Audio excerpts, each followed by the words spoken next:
MA पर्यंत शिक्षण झालेल्या ईश्वरी यांचा 9 वर्षांपूर्वी सुशांत भिसे यांच्यासोबत विवाह झाला। त्यानंतर काही काळाने या दाम्पत्यानी फॅमिली प्लॅनिंगचा अर्थात स्वतःचं अपत्य जन्माला घालण्याचा विचार सुरू केला। मात्र त्यावेळी या दाम्पत्याच्या लक्षात आलं की ईश्वरी भिसे यांना ओहरीचा कॅन्सर आहे।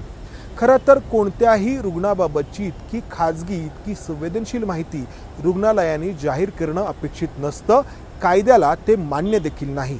मात्र मंगेशकर रुग्णालयाने प्रसिद्ध केलेल्या प्रसिद्धी पत्रकामध्ये या गोष्टीचा उल्लेख आहे आणि भिसे कुटुंबियांनी याला मोठा आक्षेप घेतलाय। तर या ईश्वरी भिसे यांना ओहरीचा कॅन्सर आहे असं निदान झालं आणि सर्वात आधी 2020 हे दाम्पत्य मंगेशकर रुग्णालयामध्ये पोहोचलं आणि त्यांच्यावरती उपचार करण्यासाठी होते डॉक्टर सुश्रुत घैसास। तर मंगेशकर रुग्णालयाने केलेल्या दाव्यानुसार ओहरीचा कॅन्सर असल्यामुळे सुरुवातीला या भिसे दाम्पत्याला स्वतःचं बाळ जन्माला घालण्याऐवजी बाळ दत्तक घेण्याचा सल्ला देण्यात आला। मात्र या भिसे दाम्पत्याला स्वतःचंच बाळ हवं होतं आणि त्यामुळं ईश्वरी भिसे यांच्यावरती शस्त्रक्रिया करण्याचा निर्णय घेण्यात आला। मंगेशकर हॉस्पिटलनी केलेल्या दाव्यानुसार 2022 साली ईश्वरी भिसे यांच्यावरती मंगेशकर रुग्णालयामध्ये 50% सवलतीच्या दरामध्ये शस्त्रक्रिया करण्यात आली आणि ओहरीची गाठ कॅन्सरची गाठ बाजूला काढण्यात आली आणि त्यानंतर या भिसे दाम्पत्याने पुन्हा एकदा गर्भधारणेसाठी प्रयत्न करायचं ठरवलं। त्यावेळी डॉक्टर सुश्रुत घैसास यांनी IVF या तंत्रज्ञानाच्या माध्यमातून गर्भधारणा करण्यासाठी नाव सुचवलं ते स्वतःच्या पत्नीचं डॉक्टर मानसी घैसास यांचं। मात्र इथेच खरी मेख आहे। भिसे कुटुंबियांनी केलेल्या दाव्यानुसार त्यांनी डॉक्टर मानसी घैसास यांच्याकडे म्हणजे डॉक्टर सुश्रुत घैसास यांच्या पत्नीकडे IVFच्या माध्यमातून गर्भधारणा करण्याऐवजी पुण्याच्या विमाननगर भागामध्ये असलेल्या आणखी एका वेगळ्या IVF सेंटरमधून गर्भधारणा करण्याचा निर्णय घेतला आणि त्यामुळं डॉक्टर सुश्रुत घैसास हे चिडले आणि तेव्हापासून त्यांच्या मनामध्ये राग होता असं आता हे भिसे कुटुंबीय म्हणतंय। तर IVFच्या माध्यमातून गर्भधारणा पुण्यातील विमाननगरमधील एका सेंटरमधून करण्यात आली। मात्र जे प्रेग्नन्सीसाठीचे सल्ले आहेत किंवा डिलिव्हरीसाठीचे सल्ले आहेत त्यासाठी हे भिसे दाम्पत्य पुन्हा मंगेशकर रुग्णालयामध्ये येत होतं आणि डॉक्टर सुश्रुत घैसास यांच्या संपर्कामध्ये ते होतं।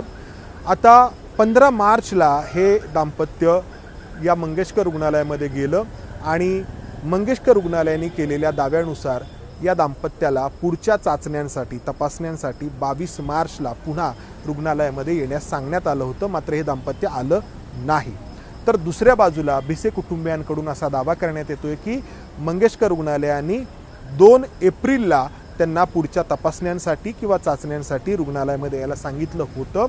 हे दोन्ही दावे दोन्ही बाजूंकडून करण्यात येत आहेत। मात्र मधल्या काळात म्हणजे 28 मार्चला या ईश्वरी घैसास यांना प्रसव कळा सुरू झाल्या, वेदना सुरू झाल्या आणि त्यामुळं सकाळी भिसे कुटुंबियांकडून 7:30 वाजता डॉक्टर सुश्रुत घैसास यांना फोन करण्यात आला आणि ईश्वरी भिसे त्यांचे पती आणि त्यांचं कुटुंबीय सकाळी 9 वाजता दीनानाथ मंगेशकर रुग्णालयामध्ये पोहोचलं।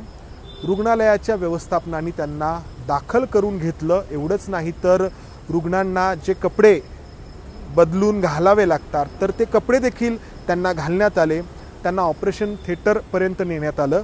बाकी सगळ्या प्रक्रिया ज्या आहेत त्या पार पाडण्यात आल्या आणि त्यावेळी त्यांना सांगण्यात आलं की तुमच्या पोटामध्ये 2 जुळी बाळं आहेत आणि या 2 जुळ्या बाळांना प्रीमॅच्युअर डिलिव्हरी असल्यामुळे पुढचा 1 महिना काचेच्या पेटीमध्ये ठेवावं लागणार आहे आणि प्रत्येक बाळाला 10 लाख रुपये खर्च आहे।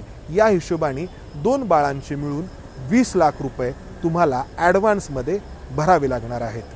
अर्थात कायद्याने हा गुन्हा ठरतो, कारण धर्मादाय रुग्णालयांनी कशा प्रकारे काम करावं याची नियमावली ठरवण्यात आलेली आहे आणि या नियमावलीमध्ये असं स्पष्टपणे म्हणण्यात आलेलं आहे की गरजू अल्प उत्पन्न गटातील रुग्णाकडून धर्मादाय रुग्णालयांनी ॲडव्हान्समध्ये अनामत रक्कम मागू नये।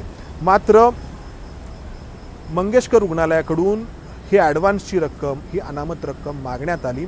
भिसे कुटुंबियांकडे एवढे पैसे नव्हते. 2.5-3 लाख रुपये त्यांनी सुरुवातीला भरण्याची तयारी दर्शवली आणि मधल्या काळामध्ये भिसे कुटुंबीय पैसे भरतंय का याची चाचपणी मंगेशकर रुग्णालयाच्या व्यवस्थापनाकडून होत होती. तर मंगेशकर रुग्णालयाने उपचारांना सुरुवात करावी अशी अपेक्षा भिसे कुटुंबियांची होती. दोन्ही बाजू एका अर्थाने एकमेकांची परीक्षा पाहत होत्या किंवा एकमेकांचा संयम पाहत होत्या. मधल्या काळात रुग्णालयाच्या व्यवस्थापनाने उपचाराला सुरुवात करावी यासाठी या भिसे कुटुंबांनी भाजपचे आमदार अमित गोरखे यांच्यामार्फत प्रयत्न केले. त्यांनी केलेल्या फोनला दाद मिळाली नाही. मग मुख्यमंत्र्यांच्या कार्यालयातून, देवेंद्र फडणवीस यांच्या कार्यालयातून त्यांच्या OSDने देखील मंगेशकर रुग्णालयाच्या व्यवस्थापनाला फोन केला. मात्र भिसे कुटुंबियांनी केलेल्या दाव्यानुसार दाद मिळाली नाही.